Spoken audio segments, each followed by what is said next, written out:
প্রিয় উপস্থিতিবৃন্দ, জনগণের ভোটে জনগণের কাছে দায়বদ্ধ একটি জনপ্রতিনিধিত্বমূলক সরকার প্রতিষ্ঠার লক্ষ্যে বিএনপি প্রতিটি ক্ষেত্রেই অন্তর্বর্তীকালীন সরকারের প্রতি এখনো তাদের সহযোগিতা এবং সমর্থন অব্যাহত রেখেছে।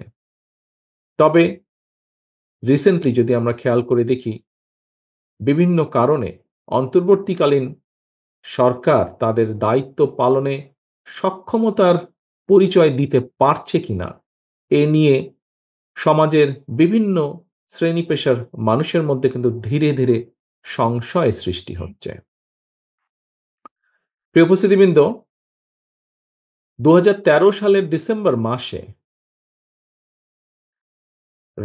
তৎকালীন র্যাব সদস্যরা ঢাকা মহানগর বিএনপির নেতা সাজিদুল ইসলাম সুমনকে গুম করে।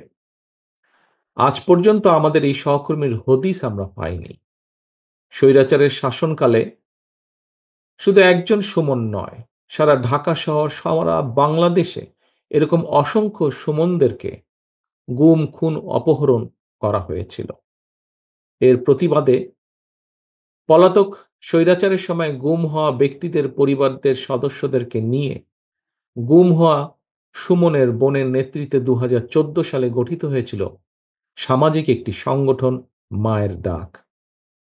অত্যন্ত আশ্চর্য এবং উদ্বেগের বিষয় হচ্ছে, গুম হওয়া সুমনকে ধরার জন্য গতকাল সন্ধ্যায় ঢাকায় সুমনের বোনের বাসায় অভিযান চালিয়েছে প্রশাসন। এখন তারপরে প্রশাসন বলছে তারা নাকি সুমন সম্পর্কে জানত না।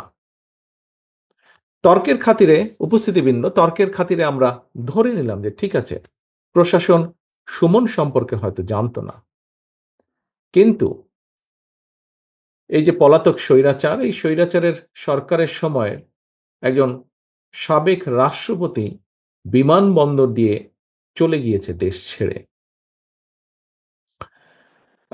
যেভাবে চলে গিয়েছে সেটিকে যদি আমরা মিলাই তাহলে দেখব যে 5ই আগস্ট আরেকজন দেশ ছেড়ে পালিয়ে গেছে, ইনিও অনেকটা সেভাবেই পালিয়ে গিয়েছেন। কিন্তু এখন বলা হচ্ছে যে অন্তর্বর্তীকালীন সরকার নাকি তার এই দেশ ত্যাগের ব্যাপারে কিছুই জানে না। ঘটনাটি গতকাল, এবং গতকাল থেকে আজকে পর্যন্ত যতজন মানুষের সাথে আমার কথা হয়েছে, প্রত্যেকের মনে প্রশ্ন উঠেছে, প্রত্যেকে প্রশ্ন করছে, তাহলে অন্তর্বর্তীকালীন সরকার জানেটা কি?